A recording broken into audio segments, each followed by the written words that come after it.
सभी को जय जिनेंद्र। प्रैक्टिकल जैनिज्म की क्लास में आप सभी का स्वागत है। और जैसे आप सभी को पता है कि आज हमारे इस पहले सीजन का प्रैक्टिकल जैनिज्म का सीजन फिनाले है। आज अंतिम क्लास है और फिर 10 लक्षण पर्व शुरू होने वाले हैं। और साथ ही एक और बड़े हर्ष की बात है कि आज हमारी आज हमारी 75th क्लास है प्रैक्टिकल जैनिज्म की। ये 75वीं क्लास चल रही है। तो सभी का इसमें स्वागत है। अधिक समय नहीं लेते हुए मैं निखिल भैया से निवेदन करता हूँ कि जो हमारी आध्यात्मिक जैन रामायण की श्रृंखला चल रही है उसका आज अंतिम कलशारोहण होना है। उसके आज अंतिम दिन है। तो हाँ, और आज मोक्ष होने वाला है, निर्वाण होने वाला है। तो इसी श्रृंखला में आज की कक्षा प्रारंभ करें। निखिल भैया।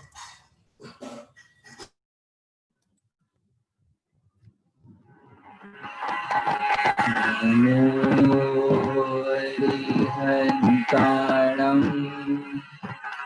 नमो सिद्धाणं नमो आयर्याणं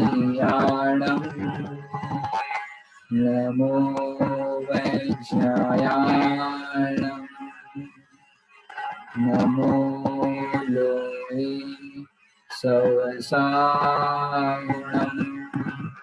ऐसो पंच नमो यारो सर्व पाव प्रणासु मंगलांच सर्वेषु परमं हवै मंगलम्।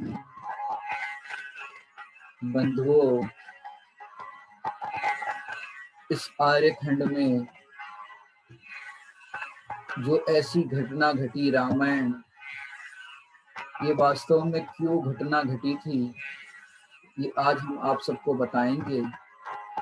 जो पहले दिन हमने आप सबको आध्यात्मिक जैन रामायण के बारे में बनारसी दास जी का जो रामायण का उन्होंने जो गीत लिखा था, उसी से आज अंतिम दिन भी हम इसका समापन करेंगे। विराजे रामायण घट माही, विराजे रामायण घट माही, मरमी होय मरम सो जाने, मरमी होय मरम सो जाने, मूरख माने नाही, विराजे रामायण घट माही, विराजे रामायण घट माही। आत्म राम ज्ञान गुण लक्ष्मण, आत्म राम ज्ञान गुण लक्ष्मण, सीता सुमति समेत, विराजे रामायण घट माही, विराजे रामायण घट माही। मरमी होए मरम सो जाने, मरमी होए मरम सो जाने, मूर्ख माने नाही, विराजे रामायण घट माही। और सकल भूषण केवली की गंधपुटी में उनकी दिव्य ध्वनि फिर रही थी। वे विभीषण ने राम, सीता, लक्ष्मण और रावण के पूर्व भाव पूछे और भगवान की वाणी में पूर्व भाव के कुछ वृतांत हमने कल श्रवण किए थे। और फिर विभीषण ने पुनः सीता, रावण, लक्ष्मण के भाव पूछे। कल रामचंद्र जी का विस्तार से भाव बताए थे और आज सीता जी, रावण और लक्ष्मण का क्या हुआ ये वृत्तांत बताते हैं। और भगवान की वाणी में आया, सकल भूषण केवली भगवान की वाणी में, हे लंकेश्वर, अब वासुदेव आदि के संसार भ्रमण का वृत्तांत सुनो। मृणाल कुंड नामक एक नगर था। उस नगर में राजा वज्र कम्बु के शंभु नामक एक पुत्र हुआ, जो श्रीकांत का जीव था। राजा वज्र कम्बु को एक श्रीभूति नामक पुरोहित था, जो वासुदेव का जीव था। इस पुरोहित के वेदवती नामक एक कन्या थी, जो गुणवती का जीव था। सम्यक्त्व के बिना उस जीव ने अपने पूर्व भाव में साधुओं की निंदा की थी, और निंदा करके तिर्यंच गति में बहुत दुख पाए। इस जीव की कहानी कितनी लंबी है। इस जीव ने कितने कितने कष्ट भोगे, कितने कितने पाप किए। अरे ये जीव के कितने कितने दुख कहाँ तक कहे, कहाँ तक बताए। सचमुच ये दुखों की तो बात केवल ही भगवान भी इसका वर्णन करना चाहे तो कर नहीं सकते। ऐसे ऐसे इस जीव ने दुख भोगे। और फिर ये जीव कहाँ कहाँ परिभ्रमण करता गया। एक बार वह गंगा नदी के किनारे हाथिनी हुई। एक दिन वह बहुत भारी कीचड़ में फंसकर मरणासन्न हो गई। तरंग वेग नामक एक विद्याधर वहां से गुजर रहा था। उसने दया करके इस हाथिनी के कान में नमोकार मंत्र सुनाया। मंत्र श्रवण के प्रभाव से उस हाथिनी की कषाय मंद हो गई। उसके बाद विद्याधर ने उसे देह संयम भी धारण कराया। इस प्रकार जिन धर्म के प्रसाद से वह श्रीभूति पुरोहित की वेदवती नामक कन्या अपने शांत भाव पूर्वक देह का त्याग करने के लिए उद्धर हुई। और फिर एक दिन मृगग्रंथ मुनिराज, ऐसे होते हैं हमारे, पूर्व में तो उसने मुनिराजों की निंदा की थी, और फिर इस भाव में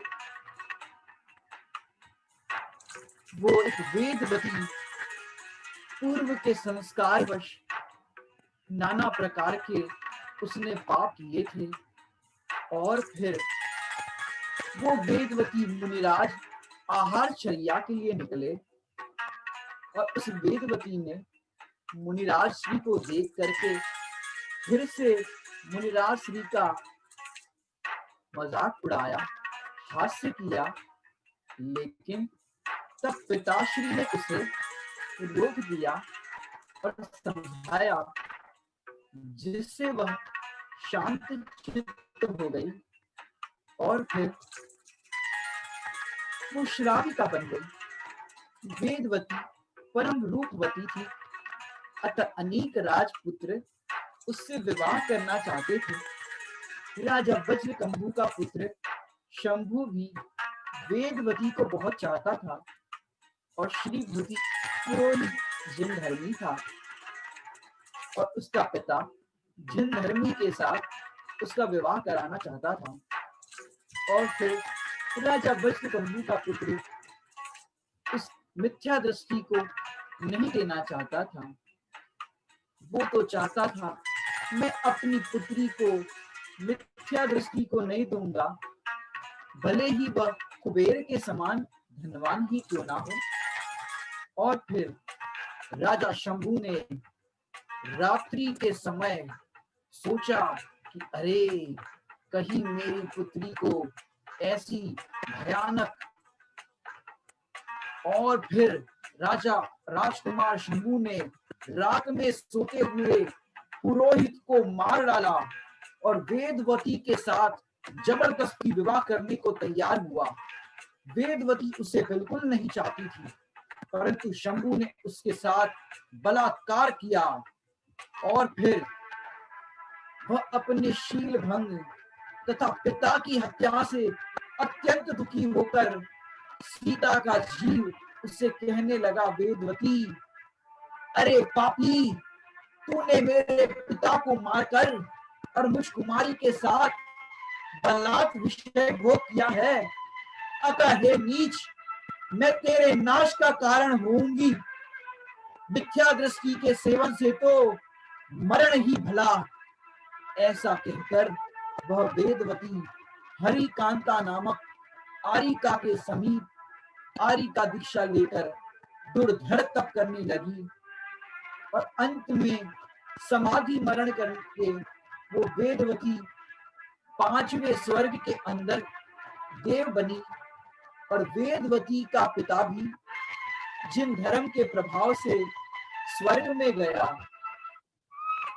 उधर शंभू पाप कर्मों के फलस्वरूप उसको पाप का दंड मिलना था, तो उसने ऐसे ऐसे पाप किए और पाप करने पर उसका नरक के अंदर और तो और ऐसे ऐसे दुख भोगे और पाप कर्मों से उसने कुछ शांत परिणाम भी किए। नरक के अंदर ऐसे ऐसे दुख उसको भोगने पड़े, कढ़ाई के अंदर उसको ऐसे तला गया। अरे इस जीव की कहानी क्या बताए।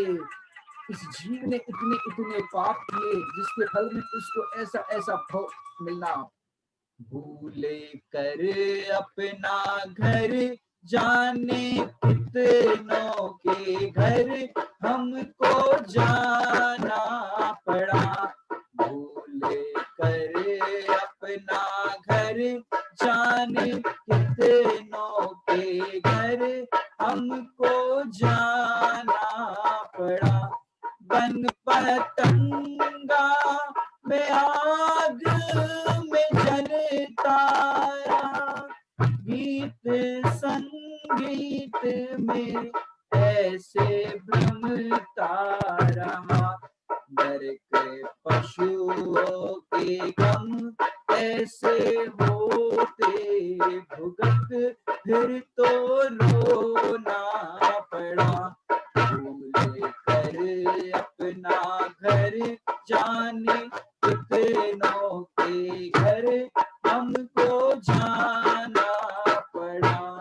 भूले कर अपना घर जाने कितनों के घर हमको जाना पड़ा। और फिर मंद कसाई होने पर, पाप कर्म के कुछ शांत होने पर, वह कुशध्वज नामक ब्राह्मण का पुत्र प्रभास कुंड हुआ और प्रभास कुंड की पर्याय में उसे भाग्योदय से दुर्लभ जिन धर्म का उपदेश मिल गया, वह विचित्र सेन मुनिराज के समक्ष मुनि हो गया। एक बार वह सम्मेद शिखर की वंदना करने के लिए गया था। वहां उसने आकाश में कनक प्रभ विद्याधर की विभूति को देखा और निदान किया, यदि जिन धर्म में तप की महिमा सत्य है तो मुझे भी ऐसी विभूति मिले। देखो महल दिखाई दे रहा है, ऐसी विभूति मिले। और फिर इस पर केवली भगवान ने विभीषण से कहा, देखो जीवों की मूर्ता तीन लोक में जिसका मूल्य नहीं है, ऐसे अमूल्य तप रूपी रत्न को उसने भोग रूपी मुट्ठी भर साग के लिए बेच दिया। उसके बाद प्रभास कुंड मुनि यह निदान करके क्योंकि भैया निदान का फल तो पुण्य पलड़े में हो तो आता है।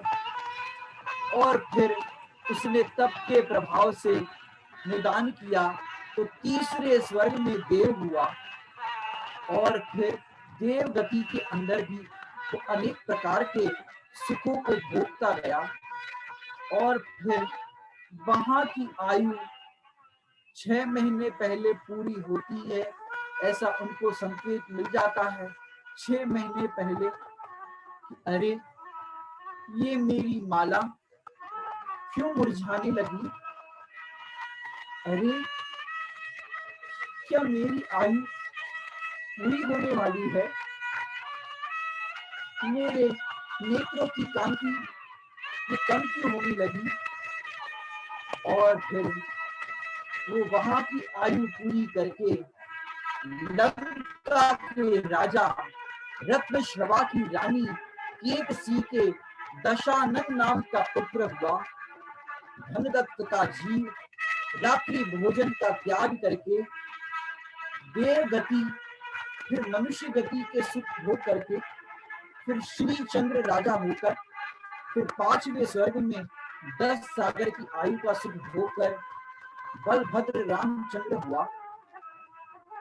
उसके समान रूप, बल, वैभव आदि अनेक वैभव को पाया। जो पहले वासुदेव था, फिर अनेकों भवों के पश्चात श्री भूति ब्राह्मण हुआ, और फिर वही फिर क्रम से नारायण पद का धारी यह लक्ष्मण हुआ। वसुदेव और श्रीकांत गुणवती के कारण महावैर उत्पन्न हुआ था, जिसके कारण वे दोनों अनेकों पर्याय में परस्पर लड़ लड़कर मरे। गुणवती या वेदवती को रावण का जीव चाहता था, अतः पूर्व संस्कारवश उसने सीता को जैसे ही देखा, क्योंकि वो तो खरदूषण के युद्ध में सहायता के लिए जा रहा था, लेकिन सीता को जैसे ही देखा पूर्व संस्कार के वश उसने सीता का हरण किया। उसका पिता श्री भूति ही अब राम का लघु भ्राता लक्ष्मण हुआ, और उसने पूर्व वैर के योग से रावण को मारा। सीता के जीव ने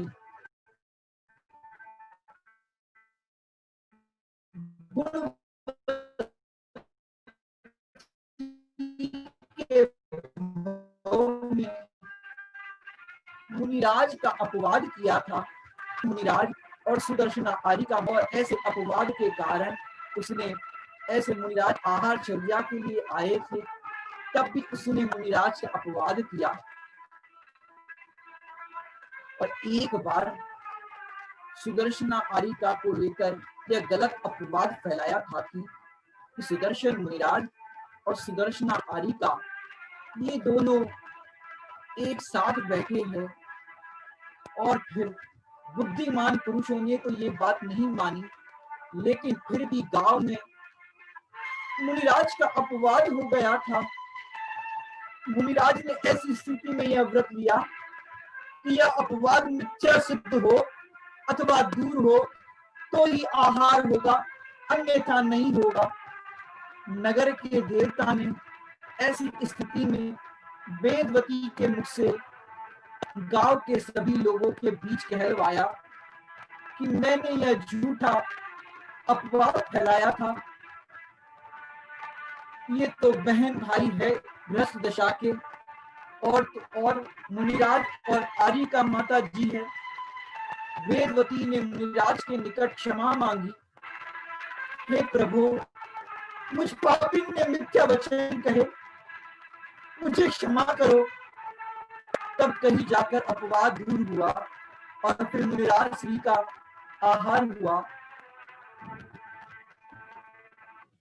और फिर सम्यक दर्शन रूपी रत्न सबसे बड़ा रत्न है, और इस रत्न की हमें संभाल करनी चाहिए, सचमुच उस रस्म में भी सबसे बड़ा गुण है कि पराये अवगुण को सर्वथा ढाक दे। जो व्यक्ति दूसरे के सच्चे दोष को भी कहे वे अपराधी है। जो जीव परनिंदा करते हैं वे जिन मार्ग से विमुख है। यह कथा सुनने के बाद विभीषण ने भगवान बाली के भक्त से कृपया हमें बताइए, भगवान से निवेदन किया। सकल भूषण केवली भगवान कृपया हमें बताइए कि ये जो बाली थे वो पूर्व भक्त कौन थे। केवल ज्ञानी ने कहा, हे विभीषण, राग द्वेष आदि दुख समूह से भरे हुए इस चतुर्गति रूप संसार सागर में वृंदावन नामक वन में एक हिरण था। वह वन में मुनिराज स्वाध्याय करते थे और वो स्वाध्याय के श्लोकों के शब्द सुना करता था हिरण। और इतने मधुर कंठ से मुनिराज श्लोकों का पाठ करते थे। उनकी मधुर वाणी सुनने के लिए वो हिरण वहां पर दौड़ा दौड़ा चला आता और वो वाणी सुनता। अतः इसके प्रभाव से वह विहित नामक एक सम्यक दृष्टि सदाचारी मनुष्य का पुत्र मेघदत्त हुआ। वह मेघदत्त जिनेन्द्र भगवान का सच्चा भक्त और अनुरक्ति था। आयु के अंत में समाधि मरण करके पूर्व विदेश क्षेत्र में मत्स्य कोकिल नामक नगर में राजा कांतिशोक का पुत्र स्वयं प्रभ हुआ।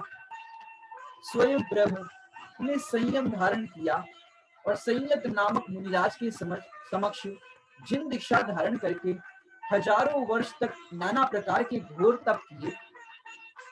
यद्यपि तप के प्रभाव से उन्हें अनेक रिद्धियां प्राप्त हो गई, परंतु उन्हें रिद्धियों से कोई राग नहीं था।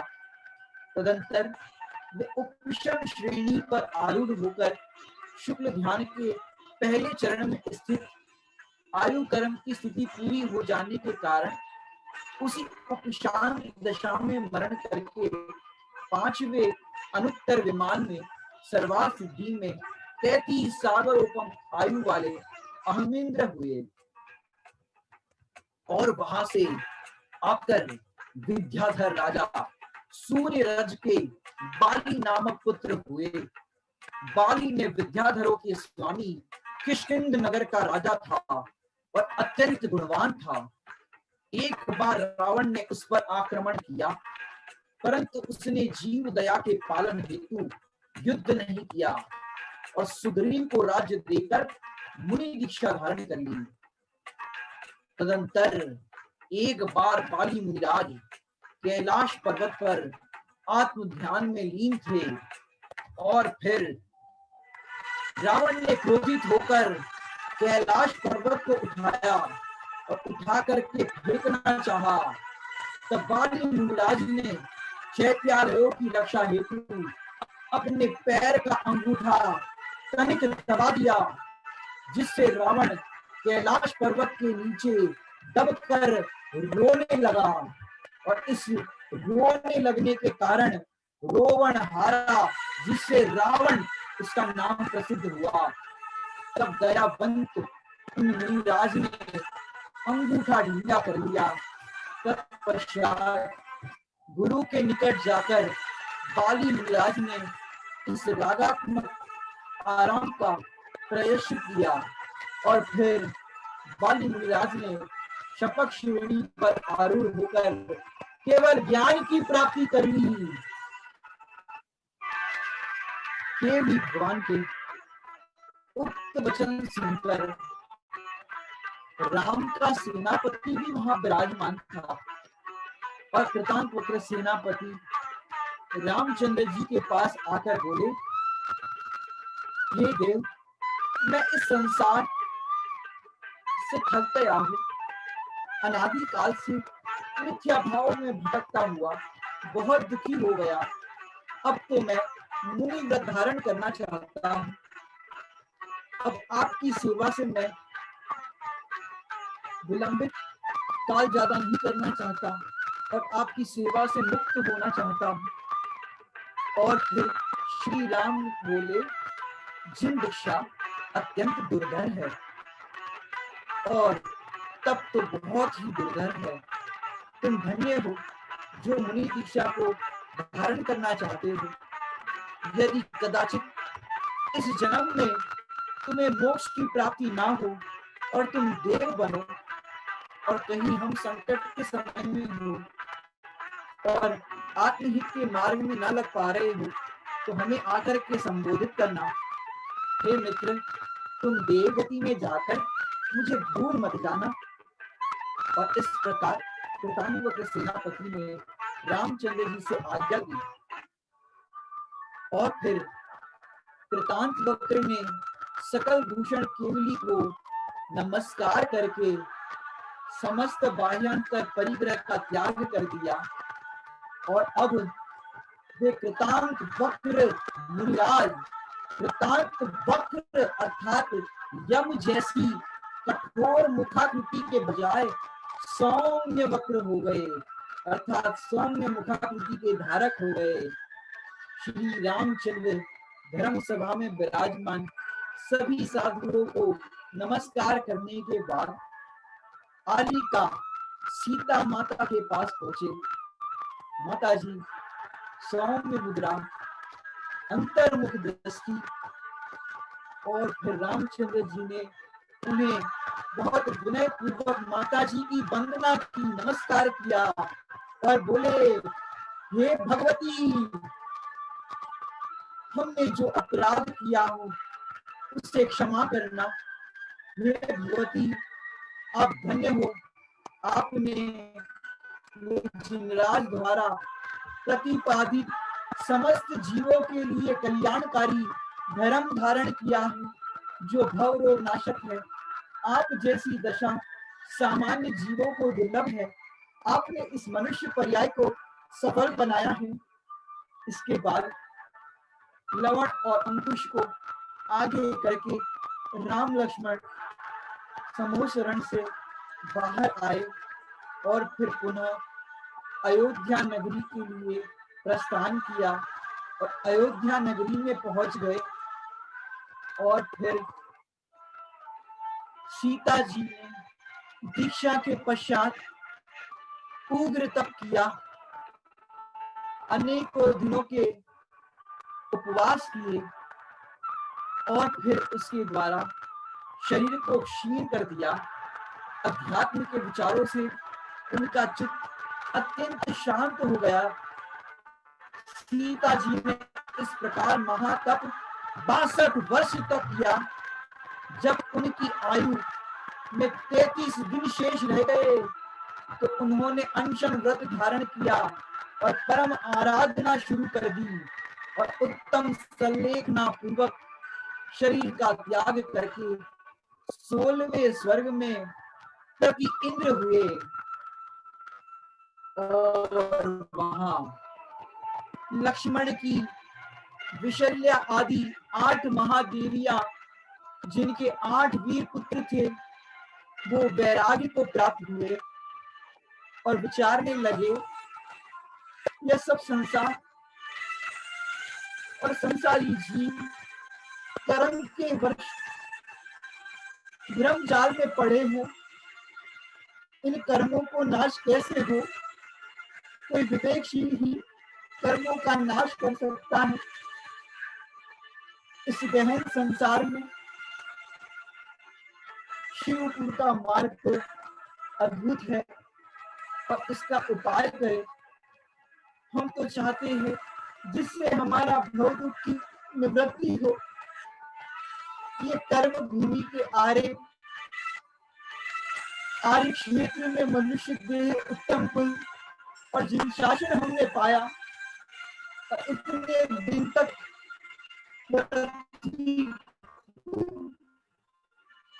व्यर्थ खोया, अभी तक धर्म का आराधना कर मनुष्य भाव सफल करे।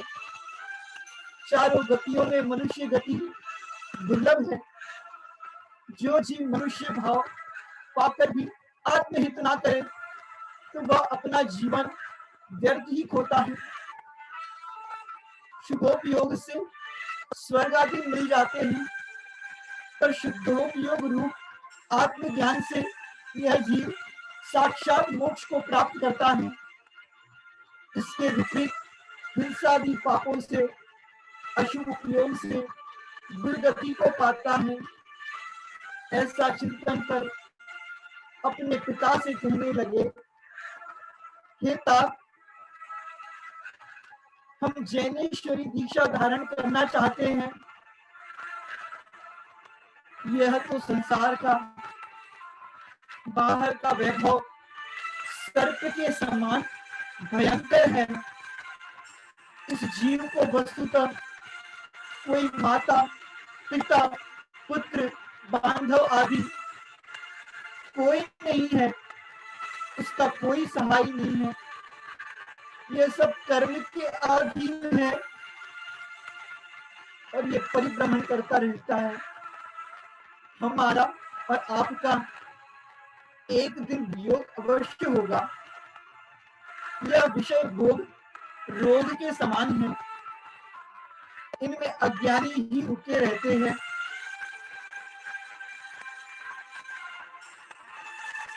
और हम तो मोहवश इतने समय तक रुके रहे, आत्मा का कार्य न किया।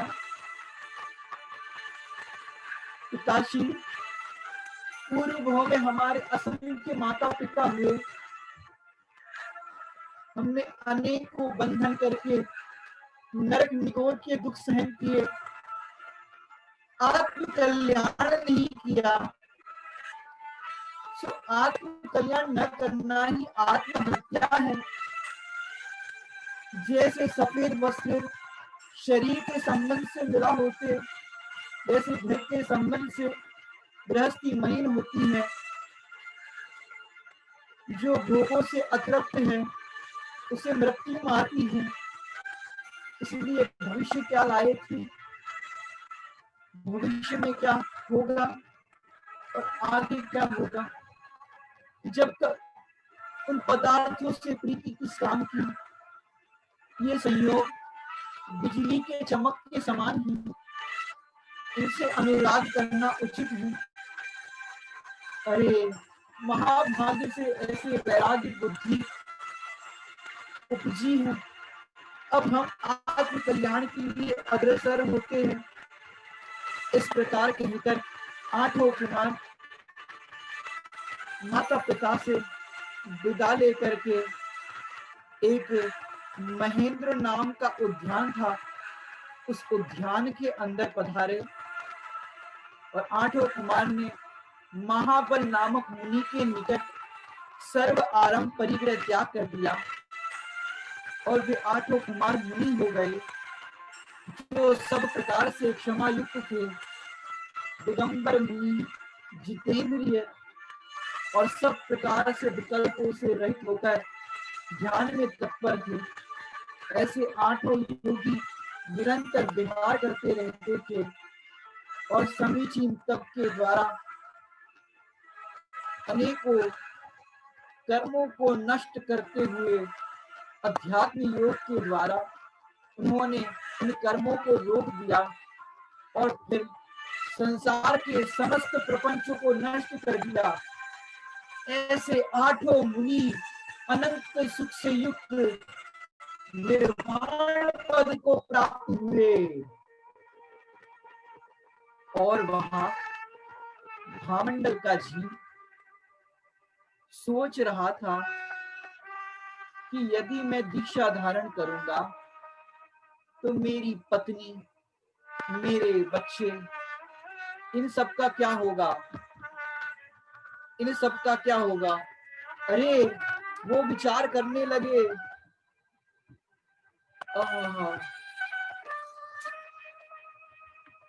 अरे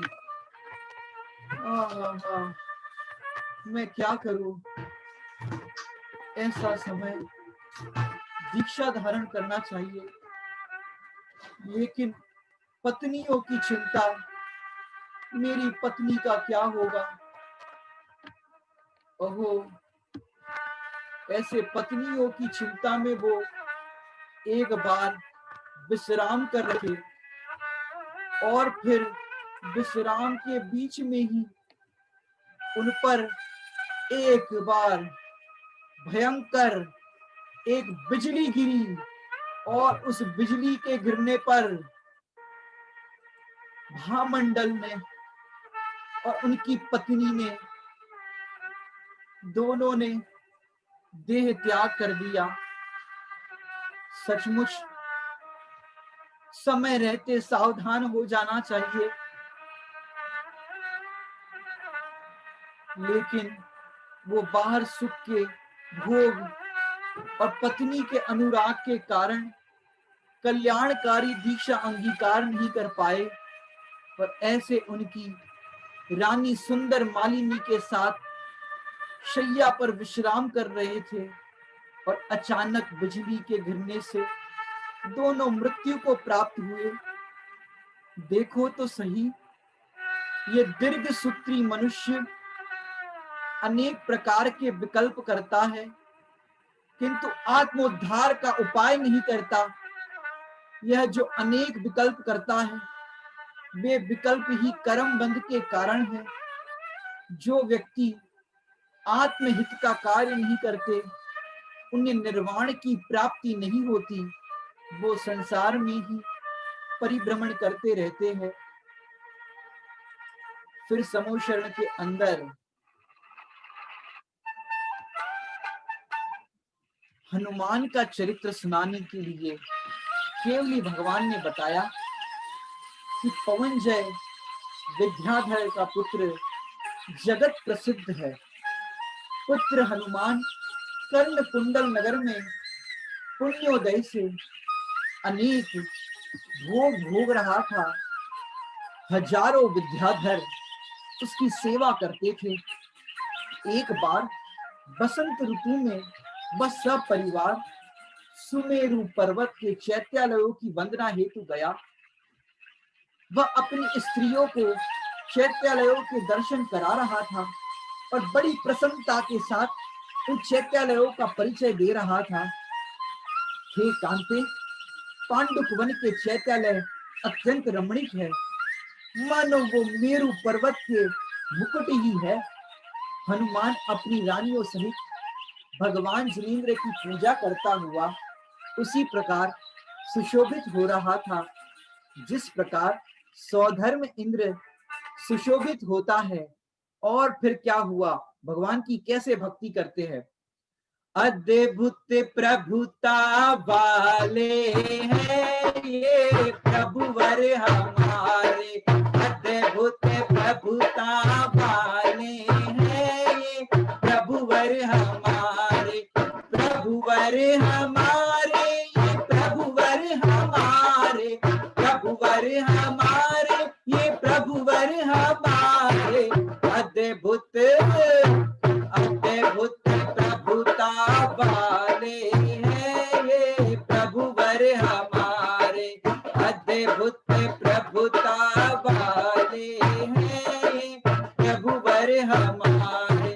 ज्ञान में झल के लोकालोक, ज्ञान में झल के लोकालोक, चित्त स्वरूप अपना अवलोक, चित्त स्वरूप अपना अवलोक, केवल जाननहारे हैं ये प्रभुवर हमारे, केवल जाननहारे हैं ये प्रभुवर हमारे, प्रभुवर हमारे ये प्रभुवर हमारे, प्रभुवर हमारे ये प्रभुवर हमारे, अद्भुत अद्भुत प्रभुता वाले हैं ये प्रभुवर हमारे। और फिर क्या हुआ, जिनालयों की वंदना के पश्चात हनुमान ने आकाश से नीचे उतरकर और फिर परिजनों के बीच धर्म चर्चा कर रहे थे। और इस प्रकार चर्चा करते करते हनुमान ने तीर्थंकरों के भक्ति की, वंदना की, और फिर एक बार वहां पर इस तरह की चर्चा करते करते उनको एक अद्भुत दृश्य दिखाई दिया। और वो अद्भुत दृश्य ऐसा था, टूटता हुआ तारा नजर आया। और टूटता हुआ तारा देख करके हनुमान जी के हृदय में ऐसा विचार आया, वे अपने मन में सोचने लगे, हाय हाय, इस असार संसार वन में देव भी काल के वशीभूत हैं। यदि मैं इस राज्य का और अपने प्रियजनों का त्याग करके तप न करूं, तो शुभम चक्रवर्ती के भांति मेरा भी इस तरह से दुर्गति में जाना निश्चित ही है। और फिर उन्होंने इस प्रकार चिंतन करते हुए हनुमान संसार शरीर भोगों से पूर्णता उदासीन हो गए। और उन्होंने जिन शासन का यथार्थ रहस्य जान लिया, और उन्होंने अपने मंत्रियों से कहा कि अब तो मैं संसार से विरक्त हो चुका हूं, और अब मैं जैनेश्वरी दीक्षा लेना चाहता हूं। और फिर मंत्रियों को बताया कि अब तो मैं जैनेश्वरी दीक्षा अंगीकार करने के लिए जिस प्रकार पहले भरत चक्रवर्ती आदि तपोवन को गए थे, उसी प्रकार अब हम भी तपोवन को जाएंगे। तत्पश्चात निश्चल चित्त वाले हनुमान ने अपने बड़े पुत्र को राज तिलक करके और फिर उन्होंने महल का त्याग कर दिया। और वो धर्म रत्न नामक योगीश्वर अनेक चारण रिद्धिधारी मुनियों सहित विराजमान थे। हनुमान ने उनके निकट जाकर उन्हें हाथ जोड़कर नमस्कार किया और कहा, हे नाथ, मैं शरीर आदि पदार्थों से निर्ममत्व हो गया हूं, कृपया मुझे जैनेश्वरी दीक्षा दीजिए। मुनिराज बोले, हे भव्य, तुमने बहुत अच्छा विचार किया, तुम उत्तम पुरुष हो, अतः अवश्य जिन दीक्षा को धारण करोगे। और फिर जैनेश्वरी दीक्षा धारण कर ली। और फिर उन्होंने, हनुमान ने मुकुट, कुंडल, हार आदि समस्त वस्त्राभूषण त्याग दिए, जगत के समस्त राग तोड़ दिया, केश लोच कर दिया, और समस्त लक्ष्मी को छोड़ करके मोक्ष लक्ष्मी की प्राप्ति हेतु तैयार हो गए। हनुमान के साथ 750 विद्याधर राजा, जो हनुमान के परम मित्र थे, अपने पुत्रों को राज्य देकर वे भी मुनि हो गए। हनुमान ने अनेक रानियां बंधुमती नामक आरिका के समक्ष वे भी आरिका हो गई। हनुमान जी सर्वदेव के द्वारा प्रतिपादित सम्यक चारित्र का पालन करके मोह की राशि भस्म कर दी। ऐसे उन महामुनि ने निर्वाण गिरी, तुंगी गिरी नामक पर्वत से सिद्ध पद प्राप्त किया। और फिर एक दिन सौधर्म ने अपनी सभा में कहा, सभी जन्मों में मनुष्य जन्म में अत्यंत दुर्लभ है। जो जीव मनुष्य जन्म पाकर विषय भोगों में उसे गवा देते हैं, उनको धिक्कार है। ऐसा दिन कब आएगा कि मेरी स्वर्ग लोक की स्थिति पूर्ण हो जाएगी और मैं मनुष्य देह पाकर के कर्म रूपी शत्रु को जीतकर कर्मों का नाश करके तप के प्रभाव से मुक्ति को प्राप्त करूंगा। तब वहां पर एक देव विद्यमान था। उस देव ने कहा, अरे ये आयु तो पूरी हो जाएगी और फिर मुक्ति को प्राप्त करेंगे। परंतु वहां पर भी क्या हुआ, कालांतर में मनुष्य देह पाने पर सब कुछ भूल जाते हैं। यदि आपको मेरी बात का विश्वास ना हो तो मैं आपको एक प्रसंग बताता हूँ। यहाँ 5वें स्वर्ग का इंद्र भी कभी इसी प्रकार का यहाँ पर ठाठ बाट रहता था, लेकिन अभी उसका कोई क्या कहे, मनुष्य गति में रामचंद्र जी हुए, किंतु फिर भी उसे वैराग्य का कोई विचार ही उत्पन्न नहीं हुआ रामचंद्र जी को। तो शचीपति इंद्र बोला कि सब बंधनों में स्नेह का बंधन सबसे बड़ा बंधन होता है। जो हमको सबसे प्रिय होता है उसका राग त्याग करना बहुत मुश्किल होता है, ये आप अच्छी तरह से समझ सकते हो। और फिर लक्ष्मण से बहुत अनुराग है रामचंद्र जी को। लक्ष्मण को देखे बिना शांति नहीं मिलती। जिससे अनुराग होता है उसको देखे बिना शांति नहीं होती। और फिर अपने सारे पूर्व भाव सुन लिए और वह ज्ञानी है, फिर भी अपना आत्महित नहीं करता। अतः हे देवो, स्नेह का बंधन सबसे बड़ा बंधन है। और उसके बाद उन्होंने राम लक्ष्मण के स्नेह की परीक्षा लेने चल दिए और वो देव गति से मनुष्य लोक की ओर उन्होंने अपना विमान बढ़ाया और मनुष्य लोक के अंदर वो अयोध्या नगरी के अंदर आ गए।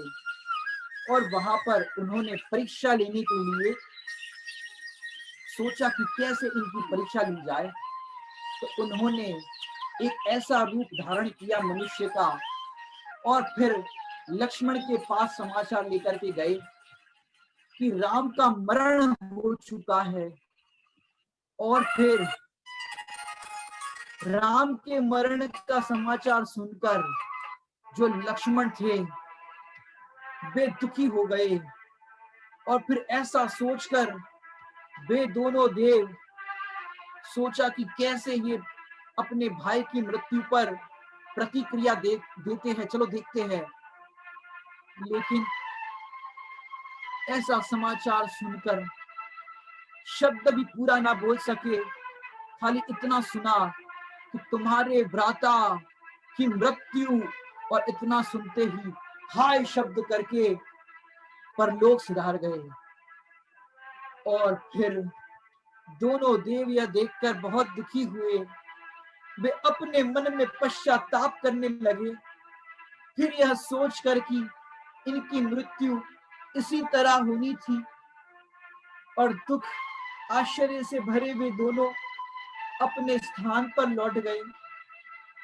लक्ष्मण के इस तरह से मृत्यु के समाचार जब राम ने सुना तो वे लक्ष्मण के पास महल में आए। लक्ष्मण को देखकर वे मन में सोचने लगे, आज मेरा भाई मुझसे बिना कारण ही रूठ गया है। उन्होंने लक्ष्मण को उठाकर हृदय से लगाया और मस्तक को चूमने लगे। लक्ष्मण की ऐसी दशा देखकर रामचंद्र जी भी पसीने पसीने हो गए, खूब रोने लगे। अनेक प्रवीण वैद्यों को बुलाया, लेकिन उन्होंने भी लक्ष्मण को देखकर अपना मुंह नीचा कर लिया। इस प्रसंग को देखकर लवण और अंकुश सोचने लगे, धिक्कार है इस संसार को, नारायण विद्याधरों के द्वारा भी जीते नहीं जा सके। वे भी काल के गाल में समा गए। इस विनश्वर शरीर और राज संपदा से हमने क्या पाया, क्या प्रयोजन। दोनों भाई पिता के चरण में प्रणाम करके महेंद्रोदय उद्यान के अंदर मुनि दीक्षा धारण करने पहुंचे और उन्होंने मुनि दीक्षा धारण करने के लिए अमृत स्वर नामक मुनिराज के समक्ष मुनि हो गए। और फिर वहां पर मुनिराज ने उनको शिक्षा दी कि हे मुनि, तुम उस आत्म ज्योति को प्राप्त करो जो प्रमाद से रहित मुनि का एकमात्र में आचार है। वही एक आत्म ज्योति आवश्यक क्रिया है। वही एक आत्म ज्योति के लिए तत्पर रहो और आत्म ज्योति उत्कृष्ट तत्व है। वही उत्कृष्ट पद है। वही आत्म ज्योति मोक्ष मार्ग है। वही आत्म ज्योति मोक्ष स्वरूप है। और इस तरह उन्हों को आत्मा की अनुभूति के साथ साथ उनको केवल ज्ञान की प्राप्ति हो गई। और फिर क्या हुआ? लक्ष्मण के मर जाने के समाचार अत्यंत व्याकुल कर दिए रामचंद्र जी को। मानो वो पागल हो गए थे। उन्हें किसी का विश्वास नहीं रहा, क्योंकि जिसके साथ ज्यादा स्नेह होता है, राग होता है, उसका वियोग होने पर अत्यधिक दुख होता है। उन्होंने सारे कार्य करने बंद कर दिए। उनका मन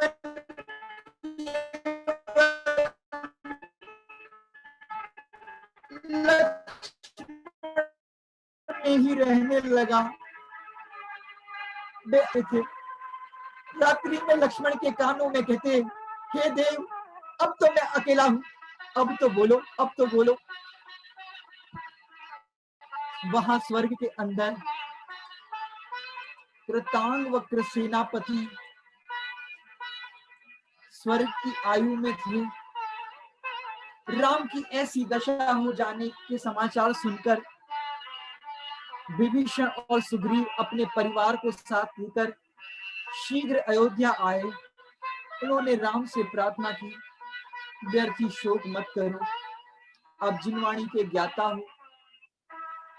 और फिर सारी पृथ्वी पर यह प्रसिद्ध हो गया कि लक्ष्मण मर चुका है। 6 महीने तक रामचंद्र जी लक्ष्मण के शव को अपने तन पर धारण किए हुए फिरते रहे, अर्थात नाना प्रकार से उसको जगाने के लिए प्रयास करने लगे। राम मोह के कारण मूर्ख बन रहे थे। इस समाचार से राम के बैरी चंचल हो गए। शंभुक के भाई सुंद का पुत्र चारु रत्न अपने साथियों के साथ इंद्रजित के पुत्र वज्रमाली के पास आकर बोला, लक्ष्मण ने मेरे बाबा और मेरे चाचा दोनों को मारा था। मेरा तो रघुवंशियों के साथ बैर है और अब मैं राम से बदला लेने का उपयुक्त अवसर आ पहुंचा है। और उसने विशाल वंश के विरुद्ध पूर्व काल में राम लक्ष्मण द्वारा लड़े गए युद्ध की कथा चारु रत्न के मुख से सुनकर वज्रमाली अत्यंत क्रोधित हो गया। और फिर ऐसा समाचार शत्रु सेना के आने का सुना। और फिर वहां स्वर्ग में कृतांग वक्र सेनापति का जी और जटायु पक्षी का जी दोनों चौथे स्वर्ग में गए हुए थे। उनके आसन कंपायमान हो गए और आसन कंपायमान होने पर जटायु के जीव से पूछा, हे मित्र, आज तुम क्रोधित क्यों हो रहे हो? हमने अवधि ज्ञान में जाना ये रामचंद्र जी का पूरा वृतांत। जटायु ने भी कहा कि उनने हमारा बहुत पालन किया था, नमोकार मंत्र भी मरण के समय सुनाया था। आज हमारा कर्तव्य बनता है कि उनको इस परिस्थिति का यथार्थ ज्ञान कराना। और फिर उन्होंने सोचा, क्यों ना हम इनको इस दुविधा के अंदर से मुक्त करें। और मुक्त करने विचार किया कि कैसे इनको मनाया जाए, कैसे इनको यथार्थ स्वरूप का ज्ञान कराया जाए। और फिर जटायु का जी और कृतांग वक्र सेनापति का जी अयोध्या में आ गए। और फिर वे मरे हुए बैलों की जोड़ी से हल चलाने लगे। और हल चलाने का ये दृश्य देखकर रामचंद्र जी देख रहे ये क्या कर रहे हैं। और उन्होंने एक और कृतांत वक्र सेनापति के जीव ने राम के आगे जल से भरी मटकी को रखकर ऐसे मथने लगा माने घी को मथ रहा हो और निकालना चाहता था। इस प्रकार अनेक प्रकार के प्रयास किए, रेत को पेलने लगा तेल निकालने के लिए। ये देख करके रामचंद्र जी बोले, तुम दोनों तो बड़े मूर्ख हो। सूखा वृक्ष सींचने से क्या लाभ, शिला तल पर बीज बोने से क्या लाभ, जल को बिलौने से कहीं घी निकलता है। इस पर दोनों देव बोले, तुम अपनी कहो, तुम जो भाई के मृतक शरीर को लिए घूम रहे हो, क्या ये सही है? दोनों देवों के ऐसे वचन सुनकर राम मोह रहित हो गए। उन्होंने जिनवाणी के सारे वचन याद आने लगे। इस प्रकार जागृत होकर रामचंद्र जी बहुत प्रसन्न हुए और प्रसन्न होकर उन्होंने सोचा, अरे ये मैं क्या कर रहा था। तब वे दोनों देव अपने वास्तविक रूप में प्रकट हुए। जटायु का जीव ने राम से कहा, मैं जटायु नामक गिद्ध पक्षी था पूर्व में, और सारा वृतांत बता दिया। और फिर रामचंद्र जी ने ऐसा सब जान करके शत्रुघ्न को वैराग्य के प्रति दृढ़ निश्चय था और अनंग लवण भी इस तरह के दीक्षित होकर के उनका भी मोक्ष हो गया था। और फिर यहाँ पर रामचंद्र जी को वैराग्य आ गया और उन्होंने दीक्षा धारण कर ली। वो दीक्षा के पश्चात अनेकों प्रकार के तप करने लगे और मुनि होकर के ऐसी आराधना करने लगे। लेकिन क्या हुआ कि जब भी वो आहार हेतु नगर में जाते थे, उनको अंतराय हो जाता था। रामचंद्र जी उपवास करते थे और फिर रामचंद्र जी इतने तप करने लगे। और फिर क्या हुआ, ऐसे तप करते करते वे तो अपने आत्म ध्यान में लीन हो गए। और फिर वहां माता सीता, जो तप के प्रभाव से स्वर्ग में प्रति इंद्र बनी थी, और फिर उन्होंने सोचा कि मेरे स्वामी अभी मुनि दीक्षा धारण करके तप कर रहे हैं, कहीं ये मेरे पहले मोक्ष को ना चले जाए। अरे, उन्होंने सोचा कि ये मेरे पहले ना चले जाए। हमने साथ साथ समय बिताया है, ये भी स्वर्ग में आएंगे, स्वर्ग में साथ रहेंगे, फिर दोनों मनुष्य गति में आकर के दीक्षा धारण करके साथ साथ मोक्ष जाएंगे।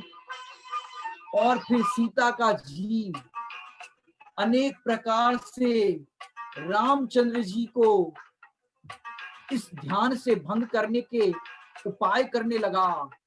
और फिर वो प्राण प्रिया, हालांकि वहां पर पुरुष पर्याय में थी, लेकिन उन्होंने सीता का रूप धारण कर लिया और उनकी साधना के अंदर बाधा रूप में उत्पन्न होने लगी।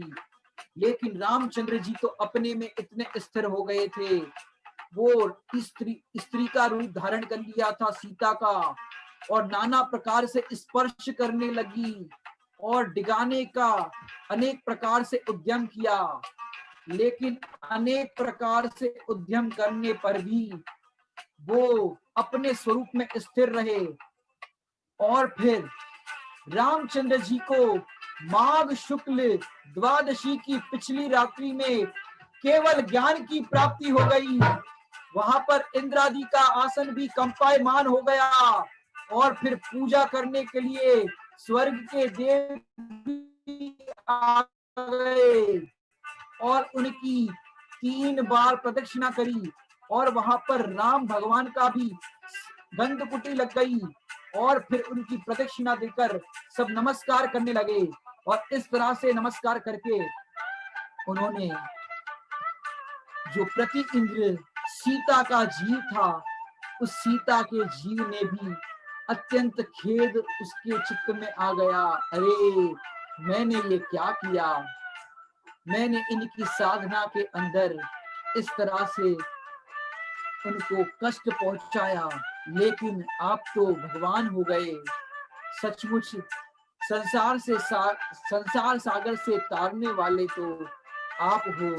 मैं व्यर्थ ही आपकी आराधना और साधना में बाधक बन रही थी। आप मुझे क्षमा करें, मेरे पापों को क्षमा करें। और इस तरह से राम भगवान को केवल ज्ञान की प्राप्ति हुई और फिर रामचंद्र जी का निर्वाण हो गया। बोलो रामचंद्र जी भगवान की जय हो। के अंदर केवल ज्ञान का एक भजन करते हैं समोशरण को देख करके। जिन वर दरबार तुम्हारा स्वर्गों से सुंदर प्यारा, जिन वर दरबार तुम्हारा स्वर्गों से ज्यादा प्यारा हो, ऐसे तो हमारे जिनवर हैं चरणों में समर्पित जीवन है, वो ऐसे तो हमारे जिनवर हैं चरणों में समर्पित जीवन है।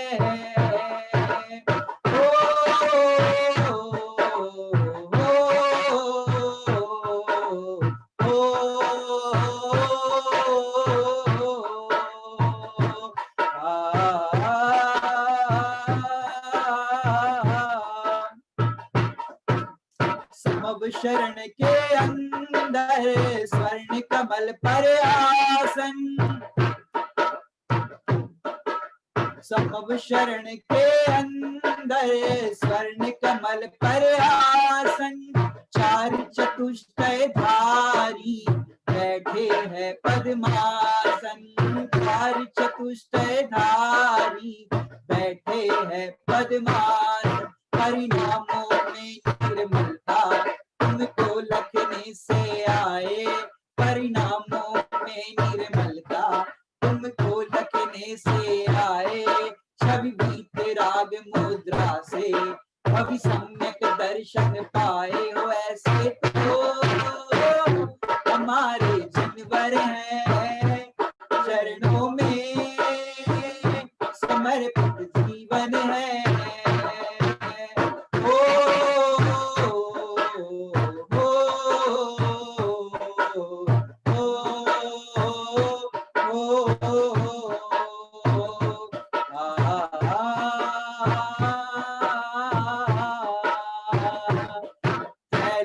झलकता भगवन केवल कला में ऐसे, झलकता भगवन केवल कला में ऐसे, तीनों ही कालों में क्या कब होगा कैसे, तीनों ही कालों में क्या कब होगा कैसे। उनको लखने से भगवन यह शांतता होती मेरे, उनको लखने से भगवन यह शांतता होती मेरे, ऐसे तो हमारे जिनवर है चरणों में समर्पित जीवन है।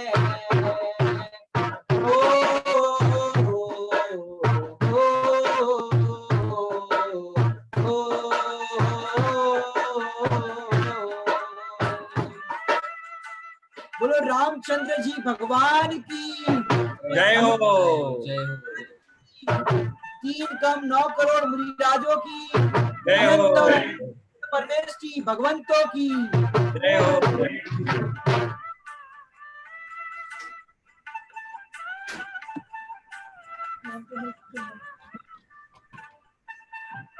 बहुत ही सुंदर वर्णन आज का। आज हमने लगभग सभी जीवों के बारे में, उन्हें कैसे सिद्ध अवस्था की प्राप्ति हुई, कैसे उनको मोक्ष पद की प्राप्ति हुई, उसके बारे में समझा।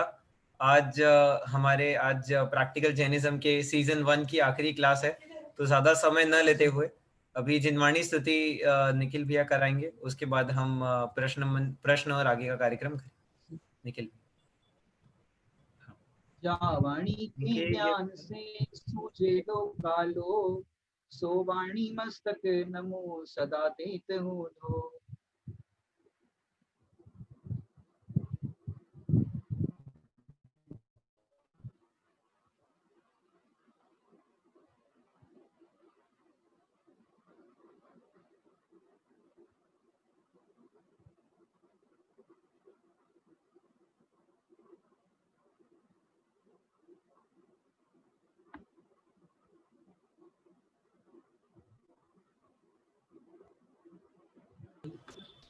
बोलिए द्वादशांग जिनवाणी मात की जय हो। सनातन दिगंबर जैन धर्म की जय हो। बोलिए ढाई द्वीप में 3 कम 9 करोड़ मुनि भगवंतों की जय हो। बोलिए आचार्य भगवंत 108 श्री विशुद्ध सागर जी गुरुदेव की जय हो।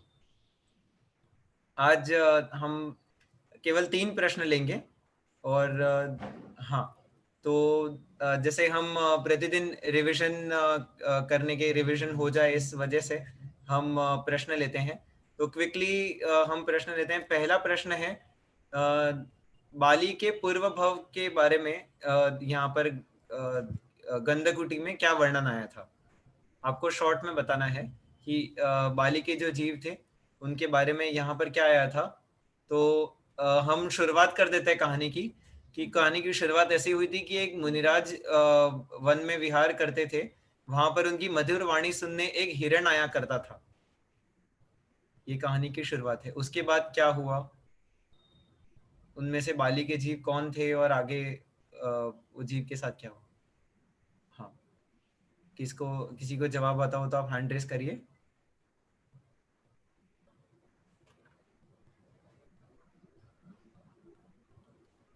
हाँ, कोई ट्राई करना चाहेगा जवाब। क्या वो आज थोड़ा क्वेश्चन डिफिकल्ट तो नहीं है निखिल भैया? ओके, आज बहुत सारी कहानियां थी इसमें, तो थोड़ा थोड़ा कंफ्यूजिंग शायद किसी को हुआ होगा, लेकिन एक दिन कम हो गया था ना, इसलिए। हाँ, कोई बात नहीं। तो मैं बता देता हूँ शॉर्ट में कि वे जो मुनिराज थे उनकी मधुर वाणी सुनने एक हिरण आया करता था। फिर वो जो हिरण है वो मेघदत्त के जीव बने, समाधि मरण धारण करके, और उसके बाद सम्यक्त्व प्राप्त करके तप के बल से सर्वात सिद्धि में अहमेंद्र जाति में वो देव बने। और फिर जो बाली नाम के जो जीव थे वो पर्याय उन्हें मिली। तो ये बाली के पूर्व भव का वृतांत जो उन्होंने गंधकुटी में केवली भगवान से सुना। जो पवनजय हैं हनुमान जी के जीव, उनके वैराग्य का कारण क्या बना।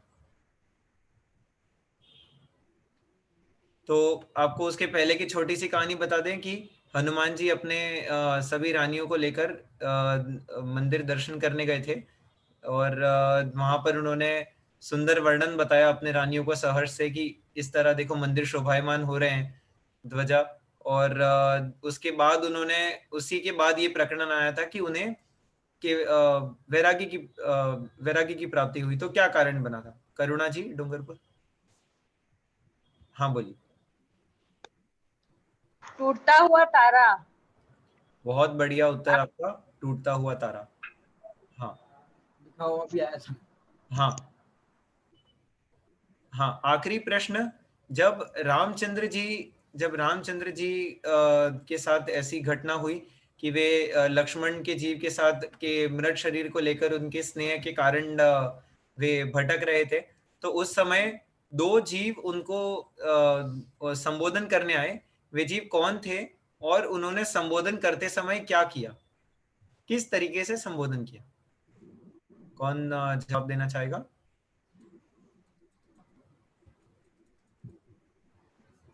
हाँ, मामी, नविता मामी। हाँ आवाज आ रही है ना? हाँ, आ रही है। हाँ, एक तो जटायु का जीव था और एक सेनापति का जीव था। हाँ, उन्होंने और तीन दृष्टांत आगे प्रस्तुत किए। क्या थे वे 3 दृष्टांत?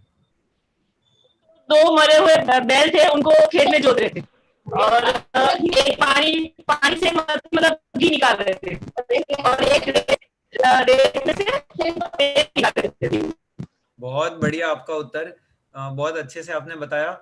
और अब हम चलते हैं कि आज की हमारी कहानी से हमने क्या सीख ली जिसे हम प्रैक्टिकली अपने लाइफ में इम्प्लीमेंट कर सकेंगे। किसी ने कोई पॉइंट लिखे हैं तो आप शेयर कर सकते हैं।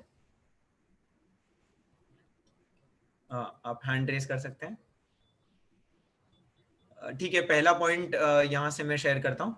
तो यहाँ आज की कहानी में एक बहुत बड़ी सीख जो मैंने नोट डाउन की है, वो ये है कि जैसे हमने बीच में सुना था कि मुनिराज को और माताजी जो गृहस्थ अवस्था में वो भाई बहन थे, उस समय का दृश्य देखकर और पूरी बात को न समझते हुए उन्होंने कैसे शायद वो सीता जी का जीव था ना? हाँ। तो सीता जी के जीव ने कैसे लोक अपवाद किया और हर जगह गलत बात फैलाई। तो वैसे ही हमें परिस्थिति को पूरा देख के और बातों को समझ के और समझना चाहिए कि हमें अगर किसी की कोई गलती हो तो स्थितिकरण करने की आवश्यकता है, ना ही सभी को बताने की। तो वैसे ही प्रैक्टिकली हम हमारे लाइफ में ये गलतियां करते हैं। जो बड़े हैं वो अपने बच्चों को समझाने में ये गलती करते हैं, और बच्चे भी अपने आसपास के या हर कोई कॉमनली सबकी मिस्टेक होती है। ये आचार्य श्री विशुद्ध सागर जी गुरुदेव इस बारे में हमेशा ये बात कहते हैं कि सुधार हमेशा एकांत में होता है और सम्मान सबके सामने। तो हमेशा ये ध्यान रखना कि कभी भी आप अपने बच्चों को या किसी को भी सुधारना चाहो तो उसे एकांत में सुधारना, और कभी भी किसी का अगर आप सम्मान करना चाहो तो वो सबके सामने करना। ये बहुत ही बड़ी सीख जो आज मैंने नोट डाउन की। एक बात मैंने लिखी है कि किसी को ऐसा शब्द ना, बहुत ही विवेक विचार करके किसी के साथ भी हम बात करें जब हमें पता नहीं है कि सामने वाला कौन है। जैसे अभी हमारा घर परिवार है, हम सबको जानते हैं, तो आप खुल के उनसे बातें कर सकते हैं। लेकिन जो अनजान लोग हैं उनसे अगर आप बात करें तो, और अगर कोई नेगेटिव बात अगर आप बोल रहे हो तो उसका जो इम्पैक्ट पड़ेगा वो सोचने के बाद ही आप बात करें। जैसे यहाँ पे लक्ष्मण जी के जीव की मृत्यु का कारण वो दो स्वर्ग से जो 2 देव आए थे, उन्होंने जो बताया कि आपके भाई की मृत्यु, इतना शब्द बोलते ही उन्हें लक्ष्मण जी के जीव का देवसान हो गया। तो वैसे ही हम भी किसी को कोई भी बात बोलें तो ऐसी बात ना बोलें कि वो आर्द्र रुद्र ध्यान उसे करना पड़े, जो हमारे डेली लाइफ में। जैसे कि एक बात बहुत फेमस है, लोग हमेशा बोलते समय ये बात बोलते हैं कि एक बात बोलूं बुरा तो नहीं मानेगा, तो ये लाइन बोल देते हैं और उसके बाद उनको जो बोलना है वो बोलते हैं। तो हमेशा ध्यान रखिए कि आपको खुद को ही पता है कि ये बुरी बात है जो आप बोलने वाले हो, तो नहीं बोलना चाहिए। और सेम भावनाओं को वर्ड्स चेंज करके अपने विवेक का इस्तेमाल करते हुए बात करना चाहिए, ताकि सामने वाले जीव के परिणाम आपके कारण खराब नहीं हो। ये 2 बड़ी सीख है जो मुझे लगता है मैंने नोट डाउन की है। और किसी को कुछ शेयर करना है? हाँ, श्वेता दीदी। जी, एक बहुत अच्छा पॉइंट इन्होंने बोला था कि समय रहते ही हमें आत्महित का कार्य कर लेना चाहिए, वरना संसार में भ्रमण करना पड़ता है। जैसे भाव मंडल के जीव के साथ हुआ था कि उन्होंने यही सोचा कि मेरे बाद मेरी बच्चों का क्या होगा, मेरी पत्नी का क्या होगा, और फिर बिजली गिरी और वो दोनों मृत्यु को प्राप्त हो गए। तो समय रहते अगर अपना आत्महित कर लिया होता तो ये सब नहीं, भ्रमण नहीं करना पड़ता इस तरह से। बहुत बढ़िया बताया, आपने शेयर किया। निखिल भैया, आप कुछ पॉइंट बोलना चाहेंगे? मैंने आज स्टोरी बताई थी कि भाई रामायण असली में घटी क्यों, हाँ, रामायण घटने का कारण क्या था। तो आज उसका हमने पूरा बता दिया था आपको कि पूर्व भाव के इस तरह के राग द्वेष के परिणामों के कारण ये पूरी घटना घटी थी। मैंने सीता से रामचंद्र जी का भी अनुराग था और ये रावण के जीव का भी अनुराग था। इस कारण से भव में इस तरह से साथ साथ में आते रहे, और फिर लक्ष्मण और रावण का इस तरह से बैर चलता था। इस कारण से ये रामायण घटी। मैंने उनका कोई प्लानिंग नहीं था इस भाव के अंदर, देखा जाए कि पूर्व संस्कार की वश इस तरह से हुआ और एक बीच में निदान बंद की भी आई थी रावण के जीव की, उन्होंने मुनि दीक्षा भी धारण कर ली, तप भी किया रावण के जीव ने, लेकिन निदान बंद ऐसा किया कि यदि मेरे जैन धर्म की या मुनि पद की कोई तप की कोई महानता हो तो मुझे ऐसा सब मिले। मैंने त्रिखंडाधिपति और ये सब जो आप देख रहे हो, ये सब निदान बंद का कारण है। और उसके साथ केवली भगवान की वाणी में ये आया था कि इसने ये निदान बंद करके कहाँ तो वो रत्नत्रय की आराधना करके मुक्ति को पा सकता था, लेकिन ये निदान बंद के कारण देखो फिर संसार में घूर रहा है। तो इस तरह के प्रसंगों को देख करके हम अपने जीवन में इस तरह के निदान बंद इत्यादि कार्य ना करें। हर परिस्थिति में जो उदय अनुसार वस्तु स्थिति होती है उसको हम भेद ज्ञान पूर्वक देखें, क्योंकि हमें संसार या भवों को बढ़ाना नहीं है, भव का अभाव करना है। हमारे बाल ब्रह्मचारी रविंद्र जी आत्मन बड़े पंडित जी साहब अपनी एक रचना में लिखते हैं, नर भव मिला है मैं अपूर्व कार्य करूंगा, पाया जिन शासन अब भव का अभाव करूंगा, है मेरा निश्चय है सम्यक निश्चय। ऐसे हमारा निश्चय भी रहे कि ये नर पर्याय मिली है, मनुष्य पर्याय मिली है, तो ये पर्याय अब बार बार धारण करनी ना पड़े, बार बार चार गति में ना करना पड़े, इसलिए हम इस मनुष्य पर्याय के भीतर अपना आत्महित करें। और ये आत्महित करने की आराधना के जो पर्व है वो 10 लक्षण पर्व भी अब हमारे प्रारंभ होने वाले हैं। इस 10 लक्षण पर्व में अपने आत्मा की आराधना करके, क्योंकि देखो पर्व तो आते हैं और चले जाते हैं, हम यूं के यूं रह जाते हैं, क्यों ना हम इस 10 लक्षण पर्व को सार्थक करें, आत्मा की अनुभूति पूर्वक सार्थक करें। और जब अगली प्रैक्टिकल जैनिज्म की क्लास हो 10 लक्षण के बाद, तब मिथ्या दृष्टि क्लास में ना बैठे हो, सम्यक दृष्टि बैठे हो, ऐसी हम भावना भाते हैं। ओम नमः सिद्धेय। और फिर क्या होगा, 33 सागर तक जो स्वर्ग के अंदर देव चर्चा करते हैं और थकते नहीं है, वैसे सम्यक दृष्टि ज्ञानियों का यहाँ पर समुदाय होगा। तो सब इतनी चर्चा करेंगे कि समय ही हमारा समय सार के लिए होगा। ओम नमः सिद्धेय। ओम नमः सिद्धेय। ओम नमः सिद्धेय। निखिल भैया बहुत सुंदर श्रृंखला ये कक्षाओं की। आप तो हमारे साथ दूसरी बार आ रहे हैं और दूसरी बार आए और इतना गजब का विषय, इतने लंबे समय तक आपने हमारे साथ प्रैक्टिकल जैनिज्म में हम सबके साथ बने रहे, इसके लिए आपका बहुत बहुत धन्यवाद। समय हो चुका है, बस अंतिम 5 मिनट, क्योंकि अब ये समापन की ओर है। तो वैसे तो इच्छा थी कि सबको बुलाएं, सबसे पूछें, सबसे बात करें, लेकिन अब समय बस समय नहीं है। तो मैं कुछ 5 मिनट में लूंगा, फिर 1-1 मिनट हम 2 जनों से सुनेंगे, बस फिर इसके बाद आज की सभा समाप्त करेंगे। सबसे पहले 20 मई 2020 को लॉकडाउन फर्स्ट ऑलमोस्ट खत्म होने वाला था। तब सबकी ऐसी भावना थी कि क्लास चलती है तो हम भी कोई ऐसी क्लास चलाएं। तब हमारे पास ऑलरेडी 2 क्लासेस चल रही थी। एक तो थी जहाँ जो मांगीलाल जी गुरुजी क्लास में जहाँ बड़े लोग बैठते थे, और एक वो क्लास थी जहाँ पे संस्कृत सीख रहे थे। पर इन दोनों के बीच में युवा थे जिनको कुछ नया सीखना था, कुछ नए तरीके से सीखना था। तो हमने कहा कि सब जो भी सीखेंगे और सिखाएंगे, जहाँ युवाओं के इतने प्रश्न आते हैं उन प्रश्नों का जवाब प्रैक्टिकल तरीके से देंगे और कुछ नया टेस्ट करेंगे। तो ऐसे ही लक्ष्य से हमने 20 मई 2020 को इस क्लास की शुरुआत की, और आज एग्जैक्ट 3 महीने 1 दिन में हमने टोटल 75 क्लास प्रैक्टिकल जैनिज्म की पूरी की है। टोटल 75 क्लास हो गई। सभी को बहुत बहुत अभिनंदन, साधुवाद। आप सभी के मंगल प्रेरणा से, सभी के आशीर्वाद से, सहयोग से, और इसी से हो पाया है।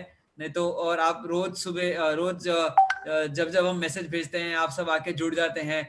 हम जो भी नया विद्वान लाते हैं, आप उनको सुनने के लिए तैयार हो जाते हैं। तो इसमें हमारा भी कुछ नहीं है, ये तो इस आगम के प्रति और इसको सुनने की आपकी जो उत्सुकता है, जो लालसा है, उस कारण से आप आते हैं और आप सुनते हैं। तो सबसे पहले आप सब स्वयं को धन्यवाद दें कि आप लोगों ने इतने समय तक, आज मैं कुछ चेहरे देख पा रहा हूँ साथ में जो हमारे साथ जब हमने शुरुआत की थी तब से आज तक बने हुए हैं, और लगभग सभी क्लास उन्होंने एकदम बिना सीक्वेंस तोड़े कंटिन्यू हमारे साथ जुड़े हुए थे। तो सभी के लिए बहुत बहुत ये बड़ी बात है। इन 75 क्लास में, 75 क्लास में हमने टोटल 14 अलग अलग विद्वानों को सुना। 14 विद्वान थे, उसमें से इन 14 अलग अलग विद्वानों में से लगभग सभी विद्वानों ने 10 से ज्यादा 8-9 से 10 विद्वान ऐसे जिन्होंने 2 बार क्लास ली है। तो आप उस तरीके से भी देख सकते हैं, इतना समय शेड्यूल कम होने के कारण भी दोबारा उन्होंने अपना समय दिया। एक बार उन सभी विद्वानों को बहुत बहुत धन्यवाद जिन्होंने हमें अपना समय दिया। एक बार बस क्विकली उनका मैं नाम ले लेता हूँ, क्योंकि सुनने आना ये इतना बड़ा कमिटमेंट नहीं है जितना सुनाने के लिए तैयारी करके आना। जो आप निखिल भैया से पूछ सकते हैं, जहाँ आप जब पूरा दिन लगाते हैं तो एक दिन का 1 घंटे का कंटेंट बन पाता है। उसमें क्या बोलना है, कैसे धुन रहेगी, क्या बोले, कितना कम बोले, पीछे बैकग्राउंड में क्या होगा, संगीत कैसे दिया जाएगा, ऐसे बहुत सारी चीजें हैं। जिन्होंने कभी एक दिन की क्लास ली हो, मैं देख सकता हूँ महावीर मामा जी आपको, हाँ, पूरे दिन का होता है ना, जब गाय इतना खाती है तो जुगाली करके तो इतना दूध निकलता है। तो वैसे ही इतनी तैयारी करके आने के बाद में जो विद्वान हमारे बीच में आते हैं, अपनी बात रखते हैं, तो उन विद्वानों को एक बार हम सभी को धन्यवाद देना चाहिए। हम उनको एक बार उनका नाम ले लेते हैं। कुछ विद्वान हमें दिख भी रहे हैं हमारे साथ में। ये कक्षा जैसे इन्होंने ली उस सीक्वेंस में ही इनका नाम हमने लिखा है। सबसे पहले विनय जी शास्त्री जोगेश्वरी से, उसके उनके बाद प्रतीक जी शास्त्री रिसोड, इसके बाद की कक्षा मैंने और दीपक भैया ने, हम दोनों ने ली है। विवेक जैन, विवेक भैया मलाड से, अनिल जी शास्त्री गोरेगांव से, अश्विन जी नौगामा बांसवाड़ा से, जीनल वैन देवलाली से। सिर्फ विद्वान ही नहीं थी, हमारे साथ विदुषी भी थी जिन्होंने इस पूरे क्लास में हमारे साथ प्रैक्टिकल जर्नलिज्म में बने रहे। निखिल भैया, आप इनसे परिचित ही हैं। निखिल भैया ने इससे पहले भी हमारे साथ में 5 दिनों की कक्षा ली थी, अब दोबारा ले रहे हैं। इसके बाद मांगीलाल जी गुरु जी, जिनकी प्रेरणा से ये क्लास पूरी शुरू हुई है, चल रही है, उन्हीं के तत्वावधान में चलती है। तो उन्होंने भी हमारे साथ में स्पेशल क्लास ली थी 1 दिन की। समर्थ जी शास्त्री इस साल के पास आउट है, इन्होंने बहुत सुंदर विषय लिया। महावीर जी जोगेश्वरी अभी हमारे सामने है, इन्होंने भी कक्षा ली। तपीश जी शास्त्री उदयपुर से, और बाल ब्रह्मचारी अक्षय भैया उदयपुर से। इस प्रकार से 14 अलग अलग विद्वान हैं जिन्होंने अपना समय दिया और अपना अमूल्य ज्ञान हम सभी को दिया। उन सभी के लिए बहुत बहुत धन्यवाद। जिस प्रकार से जब एक बार कोई चीजें शुरू हो जाती हैं फिर तो ऐसे ही भीड़ लग जाती है ना। लेकिन जब शुरू करते समय जब बीज रोपण होता है, उस समय बहुत ऐसा खुद पे डाउट होता है कि बनाएंगे, चलेगी कि नहीं चलेगी, क्या पता लोग आएंगे कि नहीं आएंगे। वैसे ही बहुत सारी कक्षाएं चल रही हैं, पता नहीं लॉकडाउन ही आगे चलेगा कि नहीं चलेगा। ऐसी बहुत सारी चीजें दिमाग में चल रही थी। लेकिन उस समय जिसने हमें सबसे ज्यादा बल दिया वो थी हमारी प्रैक्टिकल जर्नलिज्म की टीम। वैसे कभी समय ऐसा मौका मिल नहीं पाया कि हम पूरी टीम के बारे में आपको बता पाए कि कौन क्या क्या काम करता है। लेकिन शॉर्ट में बस बताना चाहूंगा, सबसे पहले मांगीलाल जी गुरुजी, आपने अपना सहयोग दिया, उन्होंने अपना समय दिया, यहाँ थे, गांव में गए, जब जहां भी थे उन्होंने वहां से अपना सहयोग दिया। इसके अलावा हमारे साथ में मैं और दीपक भैया, ये तो आप दोनों देखते ही हैं, हम दोनों साथ में आते हैं। कुछ समय के बाद हमको टाइम नहीं मिल पाया तो ऑल्टरनेट आते थे, पर जब भी आते थे आप सभी के सामने रहते थे। हम पर्सनली अपना नाम इसीलिए बता रहे हैं क्योंकि हमारी फैमिली में भी कुछ प्रॉब्लम हो गई थी। जैसे नहीं पता है कुछ लोगों को, लेकिन पापा को कोरोना पॉजिटिव टेस्ट हुआ था, हम सभी को सिम्टम्स थे घर में। हम सब कोविड पॉजिटिव हो गए थे। हम सबको टाइम ही नहीं मिल पा रहा था आने का हॉस्पिटल से घर, और फिर इतनी ताकत ही नहीं बचती थी दिन में।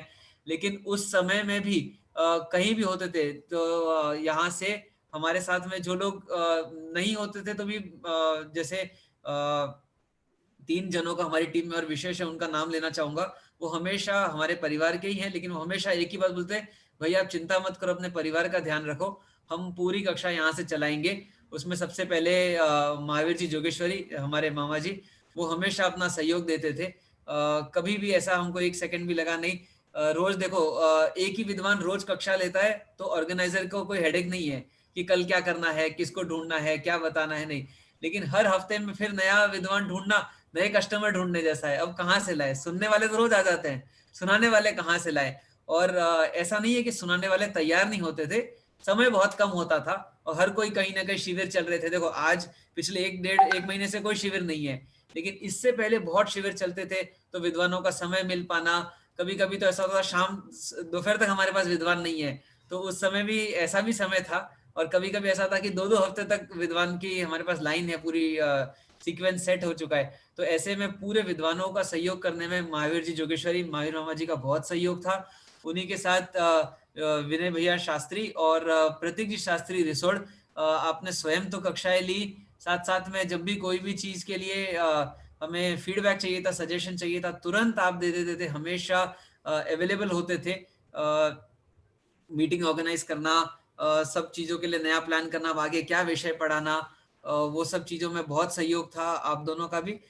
इन हम 5 तो थे, इनके साथ साथ हाँ मोनालिसा, आपका भी बहुत सहयोग था। जो मैसेजेस आप इमेजेस जो आप देखते हैं क्यूट वाले, जो आप यूट्यूब पे देखते हैं, सब जगह पे जो डाले जाते हैं, वो सब उन्होंने ही किया। और पब्लिसिटी में बहुत लोगों ने शुरू में जोड़ा, जिनका मैं एक एक पर्सनली अभी नाम नहीं ले पाऊंगा, लेकिन महेंद्र जी हंडावत आपका परिवार है, एक एक जन को आपने ऐसा जोड़ा।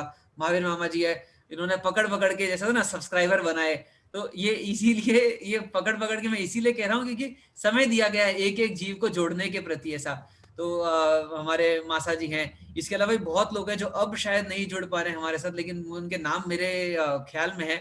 आप सभी ने सहयोग दिया, अपना पूरा किया। और एक ऐसा समय था कंटिन्यू महीने भर तक, हमें ख्याल है कि 100 से ज्यादा सब्सक्राइबर होते थे, और फिर कुछ लोगों को ऐसा अनाउंसमेंट करना पड़ता था कि अगर आप 2 डिवाइसेस ज्वाइन कर रहे हैं तो एक से निकलिए। यानी वे भी दिन भी थे और आज भी दिन है। तो ऐसे ऐसा पूरा समय हम सभी ने साथ में ये किया। तो पूरी हमारी टीम है, आपको बहुत बहुत धन्यवाद।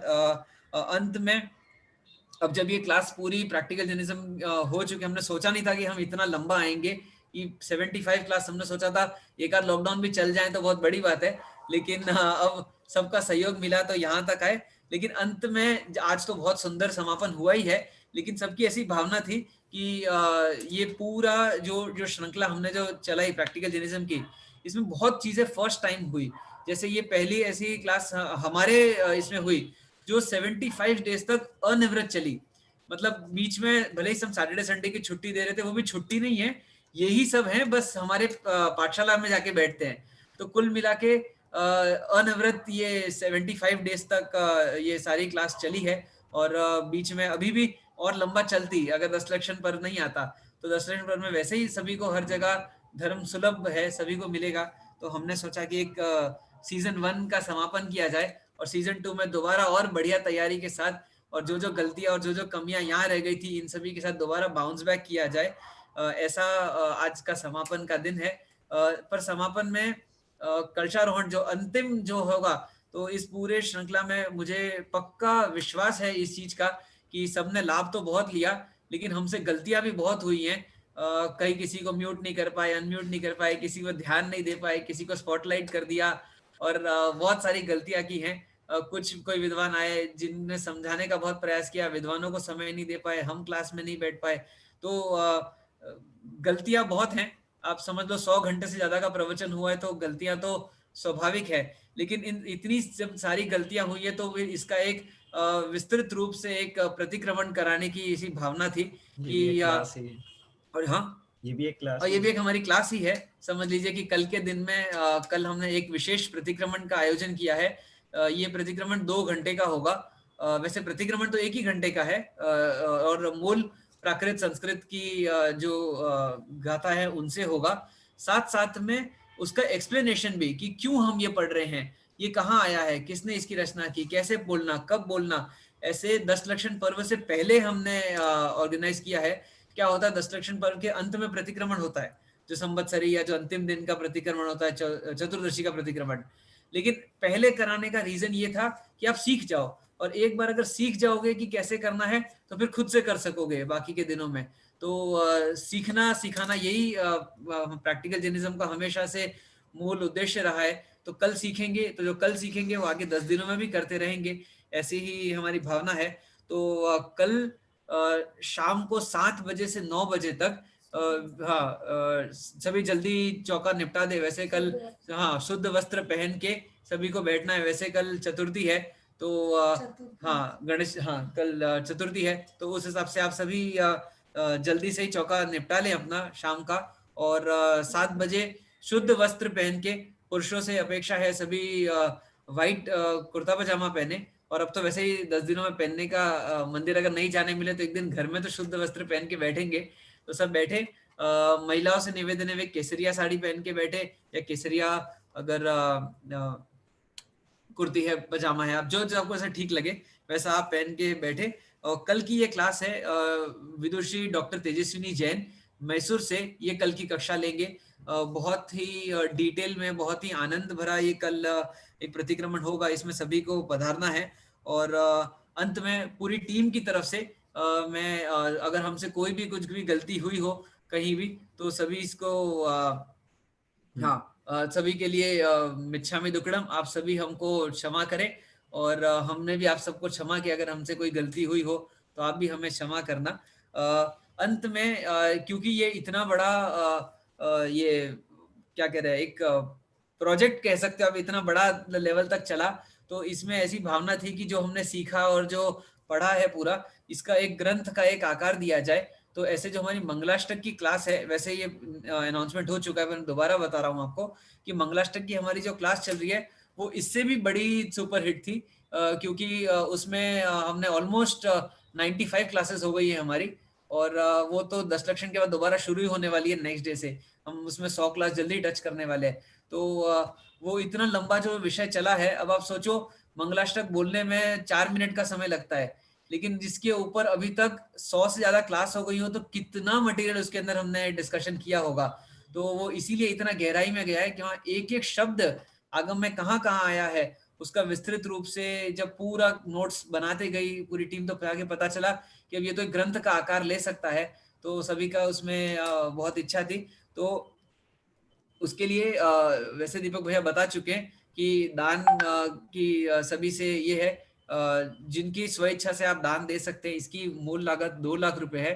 अभी इस क्लास से ही हमारे बहुत सारे साधर्मी हैं जिनका मैं नाम देख पा रहा हूँ, जिन्होंने जितेंद्र जी हरावत है, महेंद्र जी हंडावत है, आप सबने 11,000 का सहयोग दिया है, 5100 का सहयोग दिया है। तो ऐसे जिसकी जैसी भी रुचि हो, जैसी भी इच्छा हो, इस बार 10 लक्षण में आपको मंदिर जाने का, दान पेटी में पैसे डालने का, बोली लेने का सहयोग कम मिलेगा ऐसा मुझे लग रहा है। लेकिन ग्रंथ शास्त्र भेंट का, शास्त्र छपवाने का ये एक ऐसा कार्य है कि एक बार ये ग्रंथ छप जाएगा तो इसके बाद युग युगांतर तक ये रहेगा। और ये ऐसा कंटेंट बन रहा है जो बहुत इजी भाषा में, मल्टीपल लैंग्वेजेस में एक साथ सभी जगहों पे पढ़ा जा सके। कलरफुल और बहुत ही एंगेजिंग एक कृति बन के आने वाली है, 3 लैंग्वेजेस का मिक्सचर बनने वाला है। तो सभी से निवेदन है कि जैसा आपका सहयोग हो सके, जैसे आपका दान देने की भावना हो, तो आप हमें, हमारी टीम में किसी को भी आप सूचना दे सकते हैं। और हम एक मैसेज बना रहे हैं, वो मैसेज आप दूसरों में सब जगह फॉरवर्ड करें, तो स्वयं आप दें, और अगर नहीं भी देने की व्यवस्था हो, समर्थ हो, तो आगे मैसेज फॉरवर्ड करें, कहीं किसी के भाव हो तो एक बहुत उत्कृष्ट कार्य हो जाएगा। अधिक समय ले लिया आप सभी का, लेकिन दोबारा हम इस आशा से ही जा रहे हैं कि दोबारा प्रैक्टिकल जर्नलिज्म सीजन 2 शुरू करें, और उस समय भी आप सब दोबारा हमारे साथ आए और बने रहे, यही हमारी मंगल भावनाएं। सभी को जय जिनेंद्र। जय जिनेंद्र।